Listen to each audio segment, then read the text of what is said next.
Shalom, salam sejahtera untuk kita semuanya. Pemirsa dimanapun Anda berada, saat ini bersama dengan kami dari studio East Java Conference Voice of Seven, bekerjasama dengan Departemen Sekolah Sahabat Conference Jawa Kawasan Timur, kita akan mempelajari satu seri pelajaran Sekolah Sahabat. Tentu saja saya tidak sendirian, saya bersama dengan sahabat-sahabat pelayanan saya. Dan saat ini kita telah tiba di pelajaran yang ke-8. Pelajaran ke-8 dengan judul Mengajar Para Murid bagian yang kedua. Sebelum saya akan memperkenalkan sahabat-sahabat pelayanan saya yang adalah narasumber kita atau panelis kita akan memulai di dalam doa.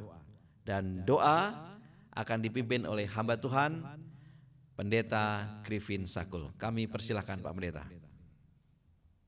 Mari kita sama-sama tunduk kepala, kita berdoa.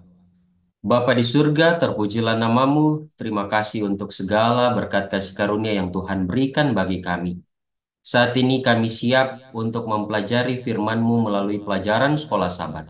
Kiranya Tuhan memberkati kami semua, menuntun kami semua, agar setiap firman yang kami pelajari menjadi berkat bagi kami. Di dalam nama Yesus Kristus kami sudah berdoa dan mengucap syukur. Amin.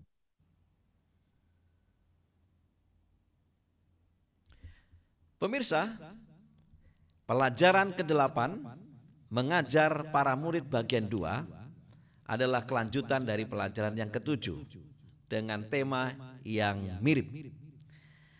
Ayat inti kita atau ayat hafalan pada saat ini terdapat di dalam Markus 10 ayat 45. Karena anak manusia juga datang bukan untuk dilayani, melainkan untuk melayani dan untuk memberikan nyawanya menjadi tebusan bagi banyak orang. Baik, kita akan melanjutkan. Namun sebelumnya kita akan berkenalan dulu. Siapa yang akan menjadi narasumber kita pada saat ini? Saya berikan kesempatan kepada hamba Tuhan Pendeta Griffin Sakul untuk menyapa pemirsa dan juga memperkenalkan diri sehubungan dengan pelayanan pendeta. Silakan Pak Pendeta. Baik, shalom para pemirsa dimanapun Anda berada pada saat ini yang sementara menyaksikan tayangan ini. Perkenalkan, nama saya Pendeta Griffin Sakul.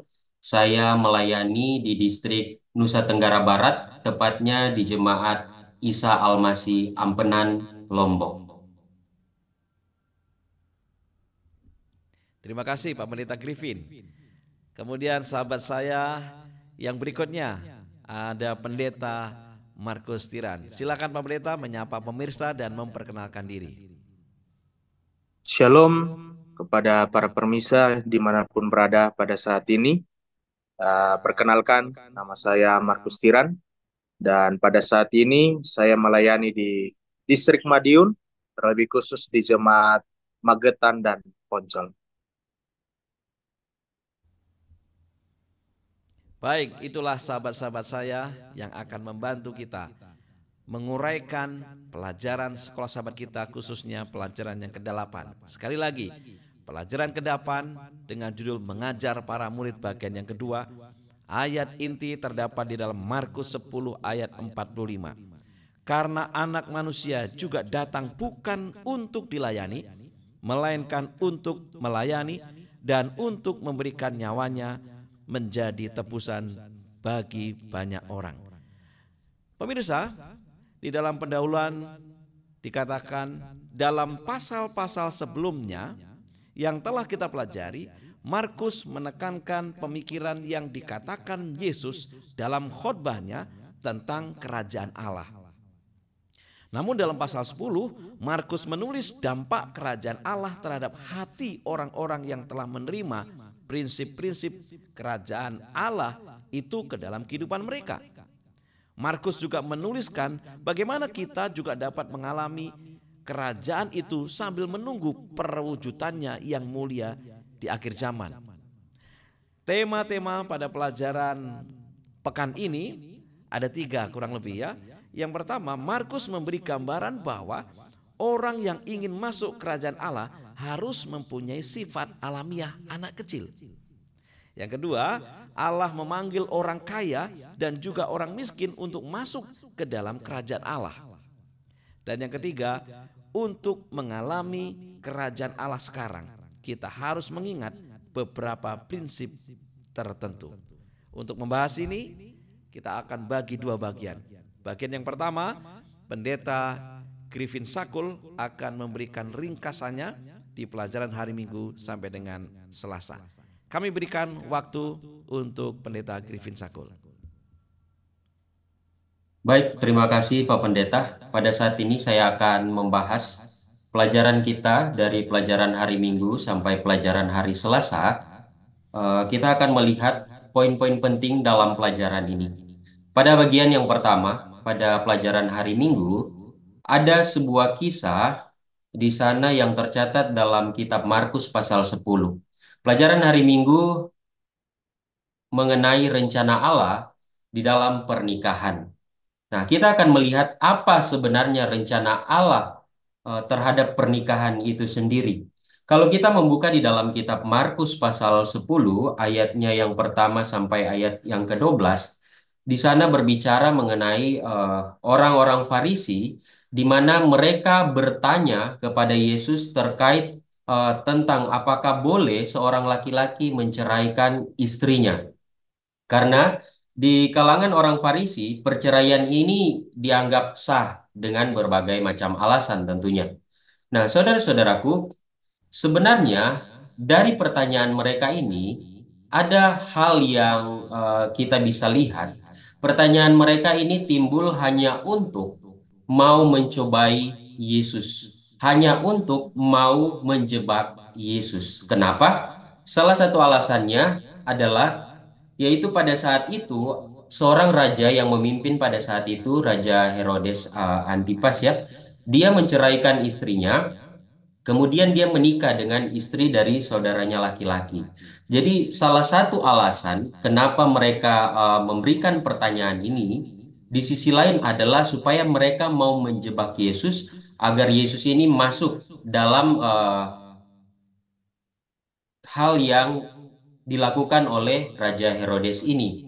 Namun kita tahu bersama, setiap pertanyaan-pertanyaan yang tujuannya tidak baik, yang tujuannya hanya untuk mencobai Yesus, selalu Yesus memberikan jawaban-jawaban yang terbaik. Saudara-saudaraku, terkadang dalam kehidupan kita, kita sering menggunakan hal-hal yang tidak benar untuk menjebak orang lain, bukan? Dari sini kita belajar bahwa hal-hal itu tidak dikehendaki oleh Tuhan. Itulah sebabnya pertanyaan dari orang Farisi ini ditanya balik sama Yesus. Dia katakan, apa yang diperintahkan oleh Musa terkait hal ini? Kemudian orang Farisi ini mereka mengambil ayat yang terdapat di dalam Ulangan pasal 24 ayat 1 sampai ayatnya yang keempat. Ya. Ayat ini sebenarnya dimaksudkan untuk memberi perlindungan bagi perempuan. Tapi mereka gunakan ayat ini untuk membenarkan bahwa perceraian ini boleh, ya, boleh dilakukan, ditulis oleh Musa sendiri. Saudara-saudaraku, sebenarnya hal itu mereka lakukan sekali lagi hanya untuk mempermudah perceraian, ya, supaya mereka punya alasan dan lain sebagainya. Tapi kita akan melihat apa sebenarnya rencana Allah dalam pernikahan. Apakah Tuhan mengizinkan perceraian terjadi? Mari kita lihat. Dalam kasus ini ketika orang-orang Farisi menyampaikan hukum dalam Ulangan pasal 24, Yesus kembali merujuk dalam kitab ini, gantinya memperdebatkan, tetapi dia memberikan pelajaran kepada orang-orang Farisi mengenai rencana awal Allah bagi pernikahan itu sendiri. Di dalam kitab Kejadian pasal 1 dan kitab Kejadian pasal 2 jelas bahwa Tuhan menciptakan manusia baik pria maupun wanita menurut gambar Allah, diciptakan oleh Allah sebagai dua individu, dan kemudian Yesus menggabungkan kebenaran ini dengan Kejadian pasal 2 ayat 24 bahwa seseorang atau seorang laki-laki akan meninggalkan orang tuanya dan bersatu dengan istrinya sehingga keduanya menjadi satu daging. Dan konsep kesatuan inilah yang menjadi dasar dari penegasan Yesus terkait pernikahan. Itulah sebabnya kalau kita buka dalam kitab Markus pasal 10, Yesus katakan bahwa eh, dia sebenarnya tidak menginginkan perceraian itu ada, bukan? Dia jelaskan di sini bahwa dasar penegasan Yesus adalah wanita dan pria akan bersatu menjadi satu daging dan inilah ikatan pernikahan. Itulah sebabnya Tuhan bilang dalam Markus pasal 10 ayat 9, apa yang telah dipersatukan Allah tidak boleh diceraikan oleh manusia. Saudara-saudaraku yang diberkati oleh Tuhan, inilah rencana Allah di dalam pernikahan itu sendiri. Kita tahu bersama bahwa pernikahan adalah satu lembaga kudus yang Tuhan berikan bagi manusia. Jadi tidak ada alasan apapun untuk berpisah, untuk bercerai. Dan inilah yang dipertanyakan oleh orang-orang Farisi kepada Yesus. Tujuannya apa? Hanya untuk mencari kesalahan atau mencobai Yesus. Yesus memberikan penjelasan bahwa dia tidak pernah berkenan terhadap perceraian. Saudara-saudaraku yang diberkati oleh Tuhan, orang-orang Farisi mengatakan ayat-ayat demi ayat untuk membenarkan mereka. Tetapi Tuhan bilang dalam Markus pasal 10 ayat 5, justru karena ketegaran hatimu, maka Musa menuliskan perintah itu. Jadi sebenarnya hanya karena mereka memaksa dengan berbagai macam alasan, pada akhirnya Musa menuliskan hukum itu dengan berbagai alasan tentunya. Tapi kita harus ingat, prinsipnya adalah Tuhan tidak pernah berkenan terhadap perceraian. Itulah sebabnya pernikahan ini sangat penting. Bagi saya dan saudara, ketika kita mempelajari pelajaran kita mengenai rencana Allah dalam pernikahan, pernikahan adalah kudus. Sebelum kita memilih pasangan hidup kita, mintalah sama Tuhan yang terbaik. Karena ketika telah dipersatukan oleh Tuhan, tidak ada alasan apapun untuk kita berpisah dengan istri atau suami kita. Kecuali ketika dia telah meninggal, beristirahat. Ya, itulah perpisahan. Tetapi ketika masih hidup, tidak ada alasan untuk bercerai. Itulah sebabnya pernikahan harus diadakan kudus. Pernikahan itu adalah lembaga suci yang Tuhan berikan. Dan rencana awal Allah adalah pernikahan, yaitu persatuan antara pria dan wanita menjadi satu daging. Kemudian dalam pelajaran selanjutnya juga, dalam kasus di mana ketika Yesus berhadapan dengan anak-anak kecil, kita tahu bersama, ketika orang-orang membawa anak-anak kecil ini kepada Yesus, supaya mungkin Yesus dapat menjamah dan memberkati anak-anak kecil ini, apa yang terjadi? Yaitu murid-murid menghalangi, murid-murid tidak mengizinkan. Mereka berpikir bahwa "Ah, nanti waktu Yesus terlalu berharga untuk disia-siakan hanya untuk anak-anak kecil ini." Tetapi apa respon dari Yesus? Yesus marah. Kenapa? Dia mengajarkan lagi bahwa setiap orang berhak menerima kerajaan Allah seperti seorang anak kecil. Seharusnya para murid bisa mengerti dalam pasal 9 bahwa Yesus berbicara tentang kerajaan Allah seperti seorang anak kecil. Tetapi yang terjadi pada pasal 10 ini, murid-muridnya ini mereka menghalangi anak-anak ini. Kenapa? Mereka merasa bahwa waktunya Yesus ini terlalu berharga hanya untuk anak-anak ini. Karena mereka salah. Mereka salah berpikir, salah memikirkan tentang kebenaran yang Yesus ajarkan di pasal 9. Itulah sebabnya Yesus marah. Dan di sepanjang Injil Markus, Yesus selalu mempunyai reaksi yang luar biasa terhadap orang-orang dan dapat disimpulkan bahwa salah satu reaksi kerasnya adalah terhadap orang-orang yang mencoba menjauhkan anak-anak dari dia. Inilah reaksi yang Yesus sampaikan. Dia marah ketika murid-muridnya menjauhkan anak-anak kecil ini dari dia. Nah, saudara-saudaraku, mengapa demikian? Karena kerajaan Allah adalah juga milik mereka, milik anak-anak kecil ini. Walaupun mungkin pada zaman itu anak-anak ini ketika mereka belum mencapai umur atau akil balik, mereka masih berstatus sosial rendah berdasarkan Galatia pasal 4 ayat 1 sampai 2.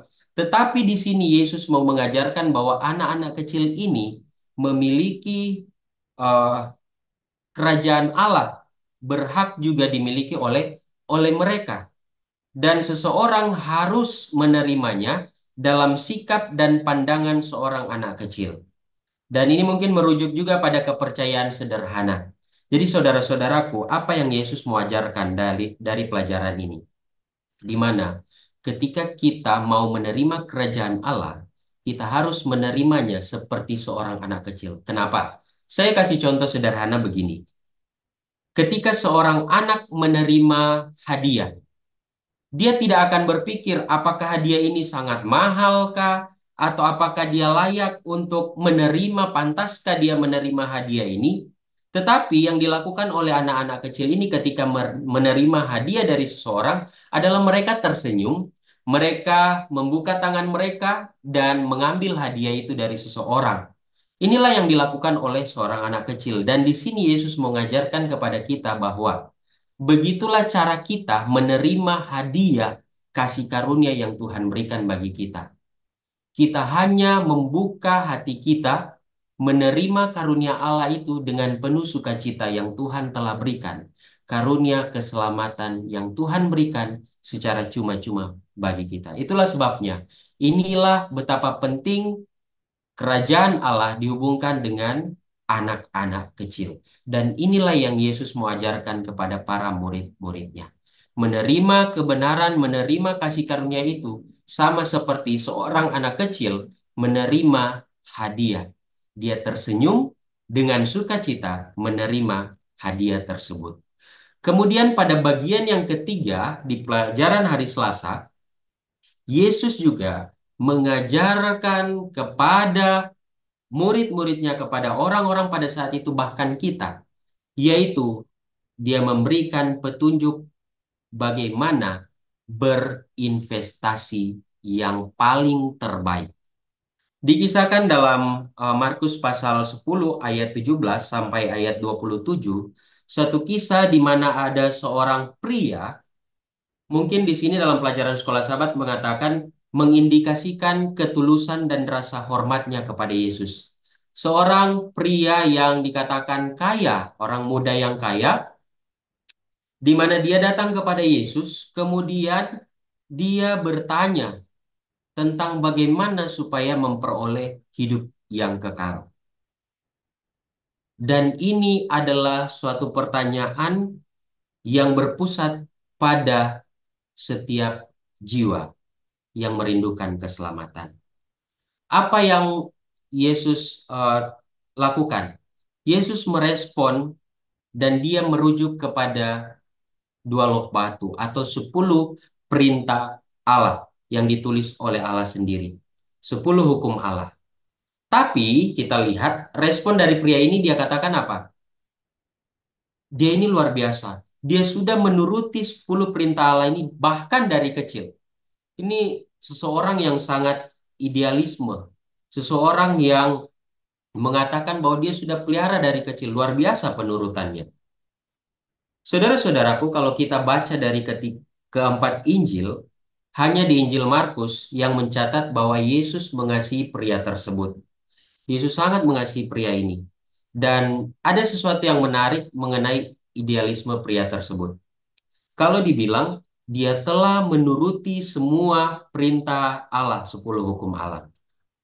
Namun kita lihat, di sini Yesus menguji ketulusan atau idealismenya dengan memintanya menjual segala yang dimilikinya, lalu mengikuti Yesus. Inilah yang Yesus lakukan.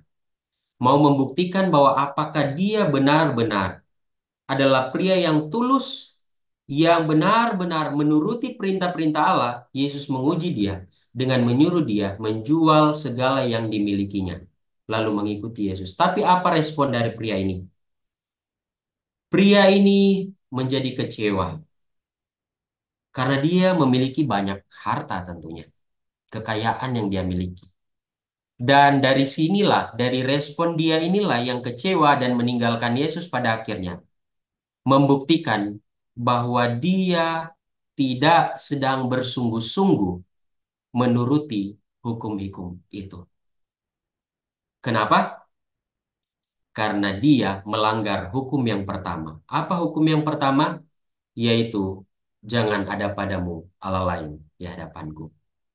Saudara-saudaraku, pria ini lebih menempatkan yang dimilikinya, hartanya, apapun itu, di atas Allah di dalam hidupnya. Kekayaannya menjadi berhalanya. Itulah sebabnya saudara-saudaraku, apapun yang kita miliki, yang kita anggap lebih daripada Tuhan, mungkin kita lebih banyak menghabiskan waktu dengan hal itu, apapun itu merupakan sebuah berhala. Ketika kita tidak punya waktu bersama dengan Tuhan, ketika kita menempatkan Tuhan di bawah dari hal-hal yang lain, maka kita sementara menyembah Allah yang lain. Pada akhirnya Yesus menjelaskan kepada murid-muridnya bahwa kita harus berhati-hati akan hal ini. Terkadang di dalam kehidupan kita, saudara-saudaraku, apa yang kita miliki saat ini, kita merasa bahwa kita sudah memilikinya. Kadangkala kita berpikir, kita berinvestasi, membeli banyak tanah, membeli banyak kendaraan, apapun itu adalah jaminan yang paling terbaik. Tapi kita harus ingat bahwa investasi yang paling terbaik adalah ketika kehidupan kita ada di dalam Tuhan. Ketika kehidupan kita layak nantinya untuk diselamatkan. Tidak salah mungkin ketika Tuhan memberikan kita rezeki, Tuhan mempercayakan kita berkat, kemudian kita membelikan tanah, apapun itu. Tapi jangan pernah lupa bahwa investasikan hidup kita kepada Tuhan lebih utama.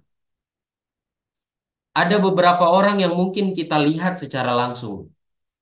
Dia punya begitu banyak harta, tapi dia kehilangan Tuhan.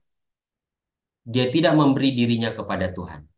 Namun ada juga orang yang kalau mau dikatakan tidak memiliki begitu banyak harta, kalau mau dibilang susah, tapi juga kehilangan Tuhan. Jadi saudara-saudaraku, status sosial kita, seberapa banyak berkat yang Tuhan percayakan kepada kita, adalah yang terpenting adalah hidup kita harus berada di dalam Tuhan.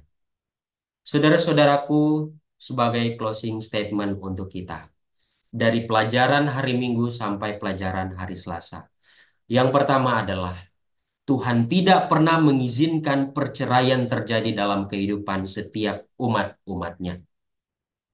Kemudian, ketika kita mau menerima kasih karunia Tuhan, kerajaan Allah, maka terimalah selayaknya anak kecil menerima sebuah hadiah tanpa harus mempertanyakan apakah kita layak.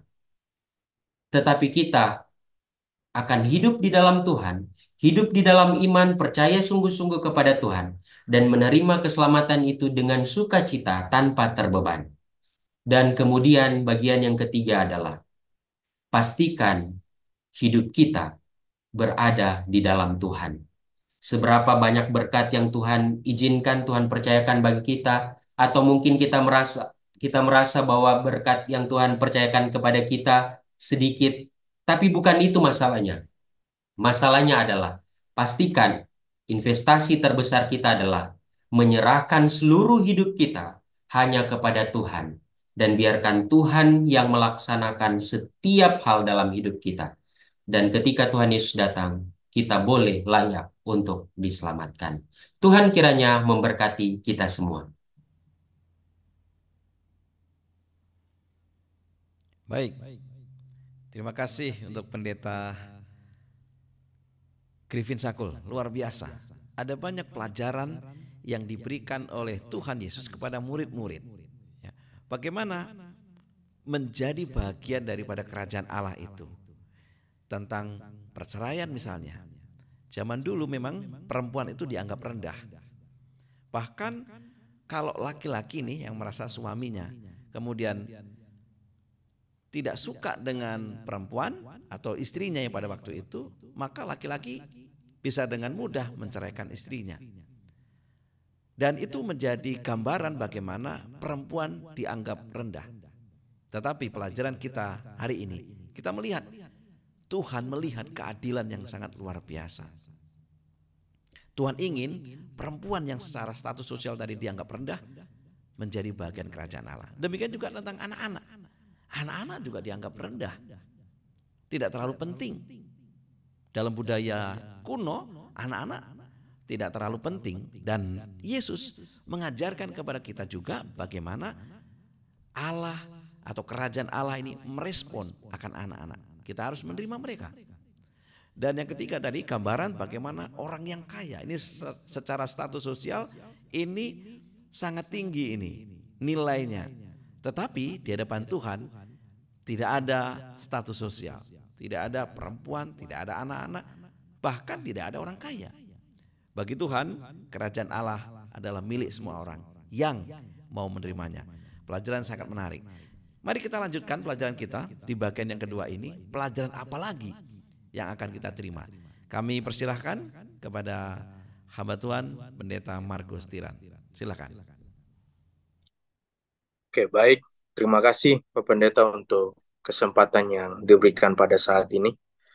Baik, selanjutnya kita akan masuk di pelajaran hari Rabu dan juga pelajaran hari Kamis yang masih berkaitan dengan kerajaan Allah. Dan pada saat ini kita akan beralih ke Kitab Markus pasal yang ke-10, ayatnya yang ke-32 sampai ayatnya yang ke-45. Bapak Ibu, saudara-saudari sekalian, kalau kita perhatikan akan ayat tersebut,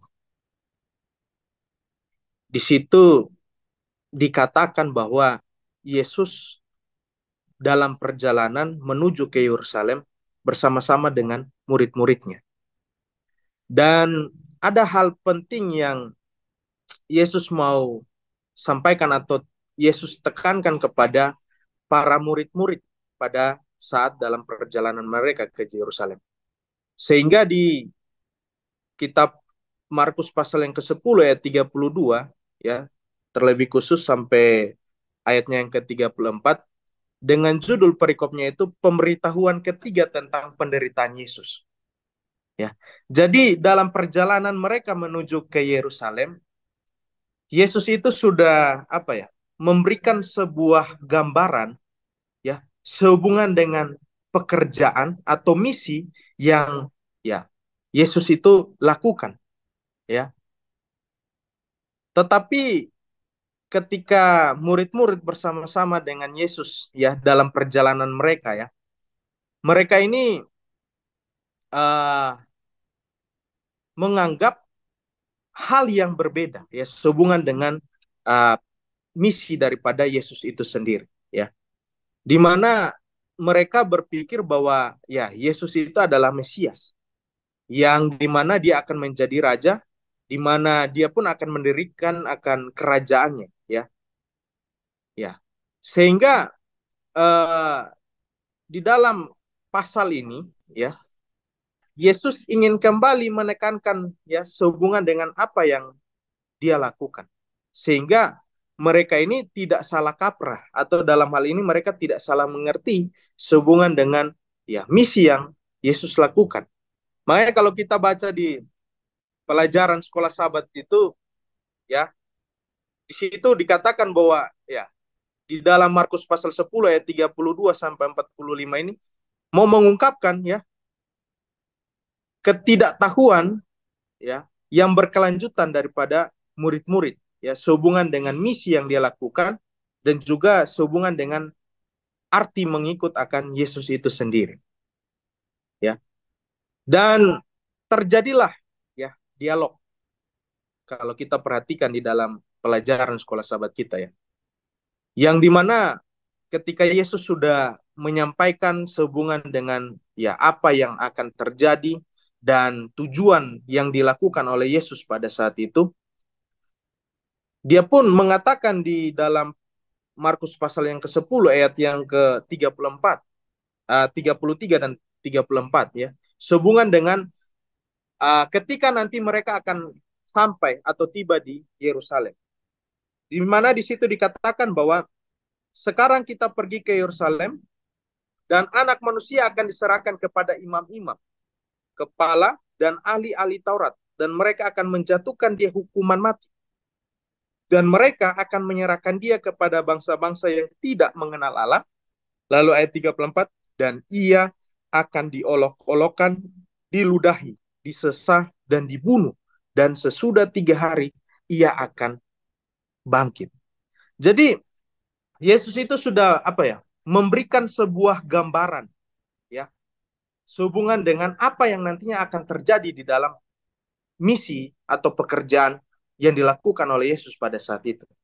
Tetapi ya mungkin karena ya mereka masih terbayang-bayang dengan karena Yesus itu raja, karena Yesus itu Mesias, sehingga mereka itu tidak terlalu memperdulikan ya, atau tidak mencerna dengan baik sehubungan dengan apa yang Yesus katakan ya, sehingga pada saat itu ya kita tahu bersama bahwa ada 2 murid ya yang pada saat itu coba mendekati akan Yesus. Dan ketika mereka mendekati akan Yesus, ada kalimat ya yang disampaikan oleh Yakobus ya dan Yohanes pada saat itu. Mereka katakan bahwa di ayat yang ke-35 ya, dia katakan, "Guru, kami harap supaya engkau kiranya mengabulkan suatu permintaan kami." Ya. Di mana di ayat 36 dia katakan bahwa apa yang kamu kehendaki aku perbuat bagimu. Lalu Yesus tanyakan kepada mereka ya, apa yang kamu kehendaki supaya aku perbuat kepadamu. Lalu mereka mengatakan di ayat yang ke-37, perkenankanlah kami duduk dalam kemuliaan-Mu kelak ya, yang seorang lagi di sebelah kananmu dan yang seorang di sebelah kirimu. Ya.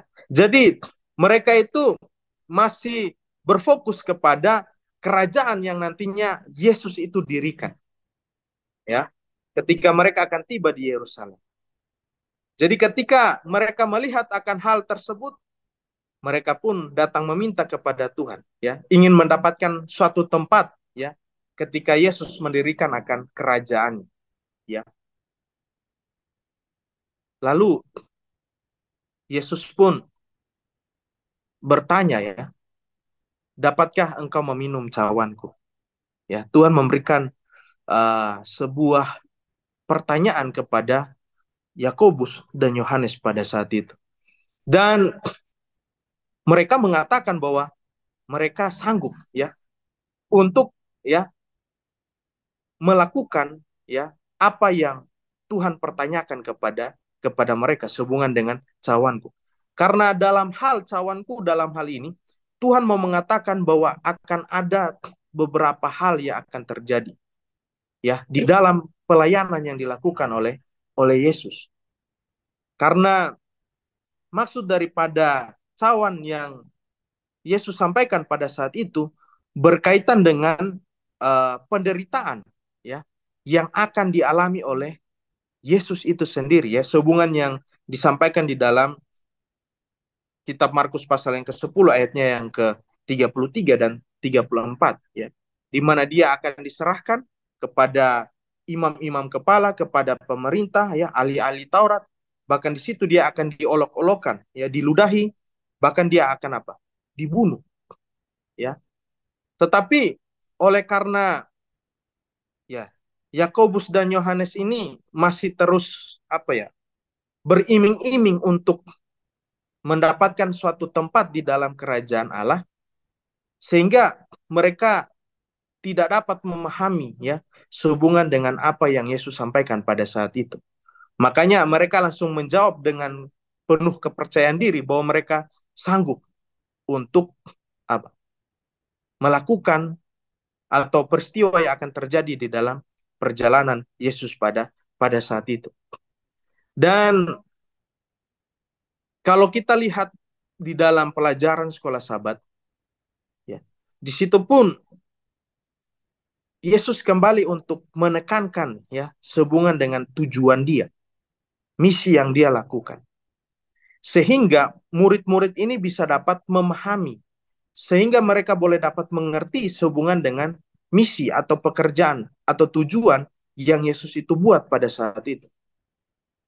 Sehingga ketika mereka memberikan sebuah pertanyaan kepada Yesus untuk mendapatkan sebuah tempat ya di dalam kerajaan Allah, maka Yesus pun katakan ya sehubungan dengan apa yang mereka minta ya. Kalau di ayat yang ke-40 dalam Markus pasal 10 dia katakan, tetapi hal duduk di sebelah kananku atau di sebelah kiriku, aku tidak berhak memberikannya. Itu akan diberikan kepada orang-orang bagi siapa itu telah disediakan ya. Dan ketika hal ini terjadi ya, ketika dialog ini terus berkelanjutan, pada akhirnya memberikan sebuah dampak ya kepada 10 murid yang lain ya sehubungan dengan apa yang diinginkan oleh Yohanes dan juga Yakobus pada saat itu, yang dimana mereka geram ya sehubungan dengan ya permintaan yang diberikan ya atau yang dimintai oleh Yakobus dan Yohanes pada saat itu. Padahal sudah sangat dengan jelas Yesus mengatakan ya misi atau tujuan daripada apa yang dia lakukan pada saat itu. Ya, sehingga ketika respon daripada 10 murid yang lain ini ya marah kepada Yohanes dan juga Yakobus. Mereka dalam hal ini tidak bisa melihat situasi keadaan yang sedang terjadi pada saat itu. Dan sebagai hal atau poin yang ingin saya mau tekankan juga pada saat ini ya buat kita semua ya sehubungan dengan pekerjaan Tuhan ya pelayanan yang Yesus berikan, kita harus mengerti, kita harus memahami dengan sebaik-baik mungkin ya, di mana panggilan kita untuk mengikut Yesus adalah panggilan untuk meminum cawan. Dalam hal ini kita akan mengalami keadaan yang sama, suatu proses perjalanan yang tidak mudah, proses perjalanan yang tidak gampang. Karena di situ kita akan mengalami sebuah penderitaan. Dan inilah pelayanan ya yang Yesus dapatkan ya pada saat itu. Dan di sini pun ada hal poin menarik yang Yesus pun mau tekankan kepada murid-murid pada saat itu sehubungan dengan kehadiran dia ya dan juga tujuan daripada apa yang dia lakukan pada saat itu. Kalau kita lihat di dalam pelajaran sekolah Sabat kita ya ketika Yesus melihat respon dari 10 murid yang lainnya karena sudah geram, sudah marah dengan kedua murid yaitu Yakobus dan Yohanes yang terus merebutkan ya tempat di dalam kerajaan Allah, maka di situ dikatakan di dalam pelajaran sekolah Sabat kita bahwa Yesus kemudian mengumpulkan para murid untuk memberikan salah satu ajaran yang paling mendalam, yaitu dia menunjukkan bahwa pemerintahan bangsa-bangsa lain menggunakan kekuasaan untuk keuntungan pribadi. Namun dalam kerajaan Allah, kuasa harus selalu digunakan untuk mengangkat dan memberkati orang lain. Ketika kita dipilih untuk menjadi pemimpin-pemimpin di organisasi ataupun di dalam jemaat, prinsip ini yang harus kita tanamkan. Hal ini yang harus kita hidupkan di dalam kita memimpin akan organisasi ataupun jemaat ataupun komunitas. Di mana ketika kita menjadi seorang pemimpin, jangan menjadikan itu sebagai sebuah keuntungan pribadi. Tetapi sebaliknya seperti apa yang dilakukan oleh Yesus. ketika dia hadir di dunia ini, dia menjadi sosok seorang pemimpin yang bukan melakukan suatu hal untuk keuntungan pribadi, tetapi dia lakukan untuk kepentingan orang lain, untuk kepentingan saudara dan saya. Dan menjadi seorang pemimpin, kita harus mendelanani akan teladan Yesus, yang dimana pengorbanan. Karena banyak di antara orang-orang di dunia zaman sekarang ini, ya, ketika sudah dipilih menjadi seorang pemimpin, mereka lupa, ya, akan tugas tanggung jawab mereka, ya, menjadi seorang pemimpin. Yang dimana mereka menjadikan status mereka, jabatan mereka, derajat mereka sebagai keuntungan pribadi. Tetapi kita sebagai umat-umat Tuhan, ya, kita diingatkan pada saat ini bahwa menjadi seorang pemimpin, ketika kita diberikan suatu tugas tanggung jawab yang besar, maka mari kita lakukan itu bukan untuk kepentingan pribadi kita, tetapi sebaliknya untuk kepentingan akan orang banyak. Dan Bapak Ibu saudara-saudari sekalian, dan juga ya perlu untuk kita pahami di sini bahwa sebagaimana yang Yesus katakan sehubungan dengan mengikut Dia. Bukan berarti ketika kita mengikut akan Yesus, maka kita akan terhindar dari kesulitan-kesulitan. Atau dalam hal ini kita akan merasakan bahwa, oh, saya akan aman, saya akan berhasil dengan mudah, ya, untuk menjalani akan sebuah perjalanan di dunia ini. Oleh karena saya memiliki Yesus. Sebagaimana yang telah dicontohkan pada saat ini, bahwa hal yang perlu untuk kita mengerti sehubungan dengan apa yang dilakukan, pelayanan yang dilakukan oleh Yesus, dan arti mengikut Dia, ialah bahwa akan ada kesulitan-kesulitan. Sebagaimana yang disampaikan oleh kitab Markus pada saat ini. Lalu, selanjutnya, ya, kita melanjutkan kisah menuju kepada seseorang buta yang bernama Bartimeus. Ya, kita bisa lihat cerita ini di dalam kitab Markus pasal yang ke-10 ayat 46 sampai ayatnya yang ke-52. Di mana pada saat itu ketika Yesus bersama-sama dengan murid-murid dan juga orang-orang banyak pada saat itu, ya, tiba di Yeriko.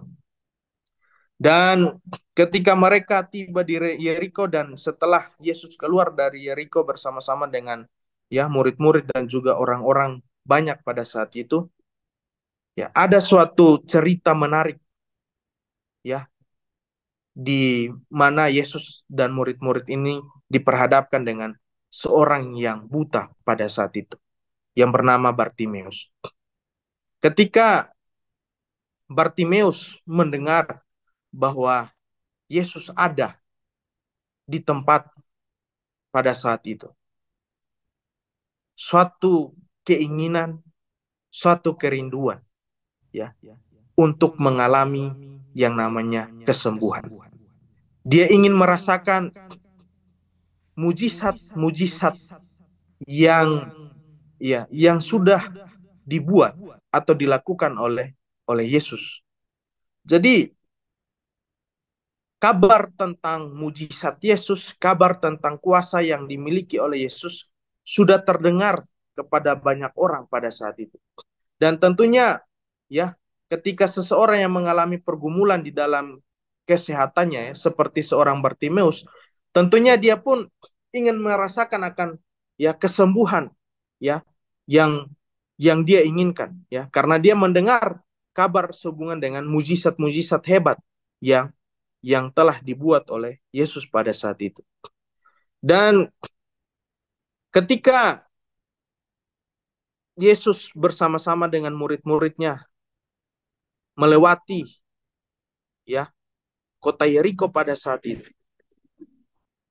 di mana dia pun berteriak, ya, Bartimeus ini berteriak, di mana dia katakan, Yesus, anak Daud, kasihanilah aku. Tetapi ada problema yang terjadi pada saat itu. Ketika dia mendengar bahwa Yesus ada pada saat itu, tetapi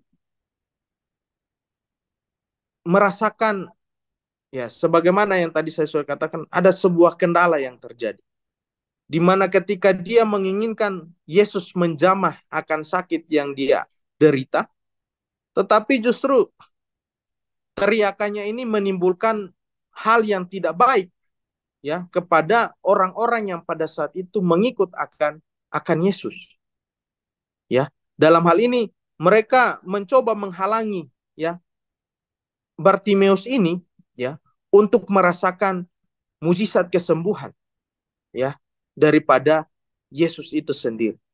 Tetapi kalau kita lihat di dalam kisah ini, walaupun dia sempat diperingatkan, ya, supaya jangan berteriak-berteriak, ya, tetapi justru tidak, apa ya, membuat dia menjadi kecewa, ya, membuat dia berhenti untuk terus berteriak, ya, kepada Yesus. Makanya dia katakan, ya, di dalam pelajaran sekolah sahabat kita, ya, di situ dikatakan bahwa anak Daud, kasihanilah aku. Jadi Bapak Ibu saudara-saudara sekalian, ketika dia tidak terpengaruh dengan orang-orang yang berada di sekitarnya dan dia terus berteriak lebih keras, lebih kencang lagi, ya, supaya Yesus mendengarkan akan teriakannya, ternyata ungkapan yang disampaikan oleh Bartimeus, ya, pada saat itu, Daud, anak Daud, kasihanilah aku, itu mempunyai sebuah makna di mana dia mengakui dalam imannya bahwa Yesus itu adalah Mesias, dan dia pun memiliki sebuah keyakinan bahwa Yesus sanggup menyembuhkan dia dari sakit, ya, yang dia alami pada saat itu. Oleh sebab itu, ketika Yesus mendengar teriakan tersebut, Yesus pun menyuruh akan murid-muridnya, ya, untuk memanggil akan Bartimeus yang pada saat itu dalam pergumulan kesehatan, ya, di mana dia mengalami sebuah sakit buta, ya, di mana dia tidak bisa melihat semasa hidupnya.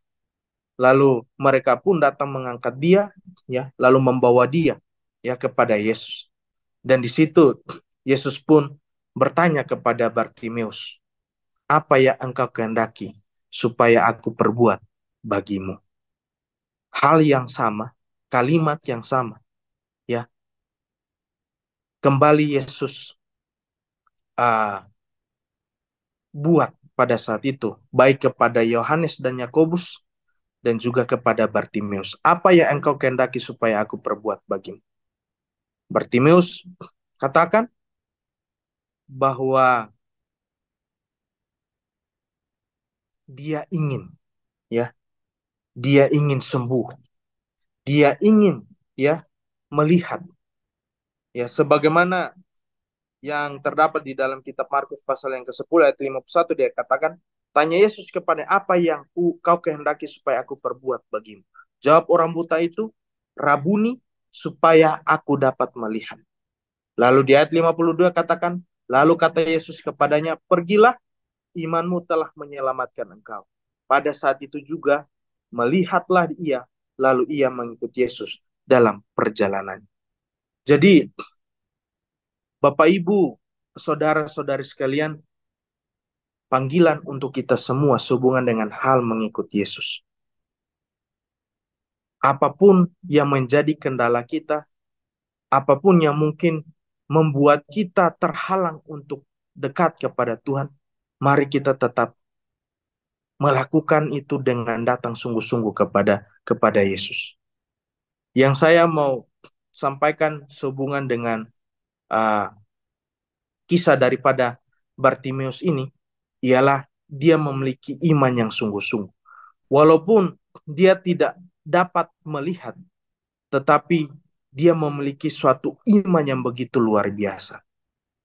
Hanya dari pendengaran, tetapi dia mempercayai bahwa Yesus itu adalah Mesias dan Yesus sanggup untuk menyembuhkan dia dari segala sakit yang dia alami atau dia derita pada saat itu.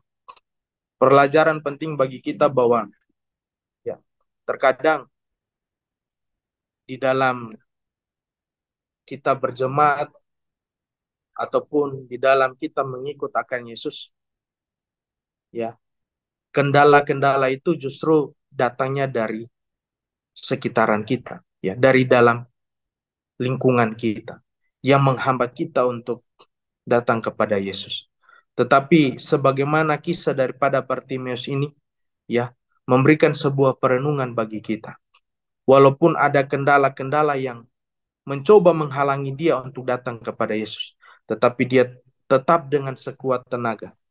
Dia meyakini, ya, imannya untuk datang kepada Yesus untuk mengalami sebuah kesembuhan di dalam kehidupannya. Dan kisah daripada Bartimeus ini pun, ya, adalah kisah penutup dari bagian pemuridan yang dicatat di dalam kitab Markus, di mana ini menjadi sebuah pembatas untuk kisah lainnya mengenai penyembuhan orang buta dalam Markus 8 ayat 22 dan 26. Dan perlu kita ketahui bahwa kedua kisah tersebut mengilustrasikan bagaimana pemuridan adalah tentang melihat dunia dengan mata baru, terkadang tidak jelas pada awalnya, tetapi selalu mengikuti Yesus dalam cara dia memimpin. Mungkin pada saat ini belum terlalu kelihatan akan kasih Tuhan itu di dalam kehidupan kita. Tetapi ketika kita dengan sungguh-sungguh ya datang mengikut akan Yesus, maka kita akan melihat sebuah kehidupan yang mempunyai makna yang begitu dalam di dalam kehidupan kita. Dan kita juga diajarkan pada saat ini, ya, bahwa penting untuk senantiasa datang berseru kepada Tuhan. Ketika kita mengalami pergumulan, ketika kita mengalami problema, jangan kita diamkan itu, tetapi sebaliknya, mari kita datang meminta pertolongan kepada Tuhan.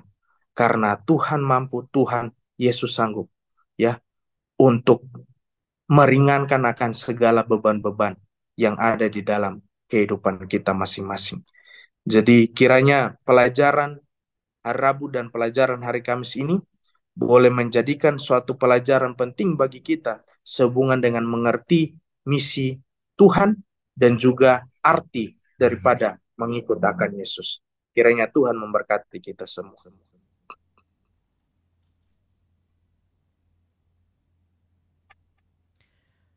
Baik, terima kasih untuk ulasan yang telah disampaikan oleh hamba Tuhan, Pendeta Markus Tiran. Luar biasa. Sekali lagi kita melihat bagaimana kerajaan Allah itu diutarakan, disampaikan kepada murid-murid dan kepada orang banyak. Kita melihat bagaimana Allah tidak melihat status sosial. Kita melihat bagaimana Allah mengajarkan kepada kita, siapapun yang mau datang kepada Tuhan, maka Tuhan akan memberikan kasih karunia-Nya, anugerah-Nya. Dan ini adalah menjadi poin yang penting bagi kita, murid-muridnya. Pemirsa, kerajaan Allah ini adalah kerajaan rohani. Ini kerajaan kemuliaan. Ini tidak ada hubungannya untuk saya menjadi nomor 1, nomor 2, sebagaimana yang diminta oleh Yakobus. Melainkan Yakobus dan Yohanes, melainkan kerajaan kemuliaan ini, kerajaan Allah ini adalah kerajaan di mana orang-orang saling melayani satu dengan yang lain. Orang-orang saling memberkati satu dengan yang lain. Demikian juga apa yang dialami oleh Bartimeus. Ia datang kepada Yesus dan Yesus menerima dan Yesus memberikan anugerahnya. Pemirsa dimanapun Anda berada, inilah pelajaran yang bisa kita pelajari pada pekan ini. Semoga kita boleh diberkati, kita mengerti, kita memahami, dan pada akhirnya kita dikuatkan. Terima kasih untuk kedua hamba Tuhan yang telah menerangkannya dengan begitu baik bagi kita. Kita akan menutup akan pelajaran Sekolah Sabat pada pekan ini, dan kita akan berdoa. Hamba Tuhan Pendeta Markus Tiran akan memimpin kita di dalam doa. Kami persilakan Pak Pendeta. Mari kita bersatu dalam doa. Ya Tuhan, Allah Bapa kami yang bersemayam dalam takhta kerajaan surga. Dimuliakanlah namamu ya Tuhan, oleh karena Engkau layak untuk disembah, Engkau layak untuk dimuliakan di dalam kehidupan kami. Terima kasih untuk penyertaan Tuhan dalam diskusi pelajaran sekolah Sabat kami pada saat ini. Biarlah pelajaran yang telah kami pelajari dan telah disampaikan itu pun boleh menjadi berkat bagi kami, bahkan terlebih khusus bagi pemirsa yang nantinya akan mendengarkan akan pelajaran sekolah Sabat ini. Dan biarlah pelajaran sekolah Sabat ini boleh menjadi berkat bagi iman kerohanian kami, agar kami senantiasa dibentuk menjadi murid-murid yang setia, murid-murid yang senantiasa memiliki suatu penyerahan sungguh-sungguh kepada Tuhan. Karena dengan begitu akan ada sebuah sukacita yang senantiasa kami rasakan di dalam kehidupan kami. Sebab itu ya Tuhan, sertailah akan kehidupan kami, bahkan terlebih khusus, biarlah Tuhan yang sama, Ia akan senantiasa menyertai kehidupan kami, sampai Maranatha, Yesus datang pada kali yang kedua, karena kami berdoa dan mengucap syukur, hanya di dalam nama Tuhan Yesus. Amin. Pemirsa dimanapun Anda berada, sekali lagi terima kasih untuk kedua panelis kita. Terima kasih Pak Pendeta Griffin Sakul. Terima kasih Pak Pendeta Markus Tiran yang telah menyampaikan akan pekabaran kita. Dan jangan lupa, jika ada permohonan doa atau mungkin pertanyaan atau mungkin kunjungan perlawatan atau mungkin Bible study, kirimkan pesan saudara ke nomor call center kami di nomor 085 700 994 007. Sekali lagi, kirimkan pesan Anda ke nomor 085 700 994 007. Tim kami akan memfollow up-nya dan biarlah segala kerinduan saudara boleh tercapai dan saudara mendapatkan berkat. Sekali lagi terima kasih. Kita akan lanjutkan pelajaran ini di pekan yang akan datang. Tuhan memberkati kita semuanya.